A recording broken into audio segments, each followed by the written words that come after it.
এই অস্বস্তিকর গরমে একটু স্বস্তিদায়ক কিছু আমরা খুঁজছি সবাই। তার মধ্যে যদি হয় একটু বেলের শরবত, তাহলে কেমন হয়? অনেক ভালো হয় বন্ধুরা। তাই আসুন একটু বেলের শরবত তৈরি করি।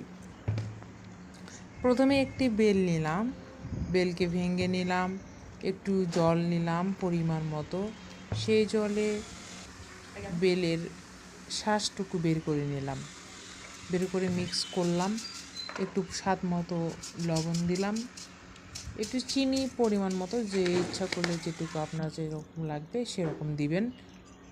তারপরে একটু লেবু রস দিতে পারেন। তারপরে ভালোভাবে মিক্স করে নেবেন।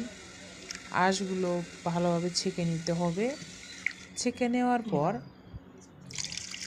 একটু ভালোভাবে মিক্স করার জন্য একটা গ্লাসে এপাশে ওপাশ করে উলটপালট করে দিলেই সুন্দরভাবে একটা মিক্স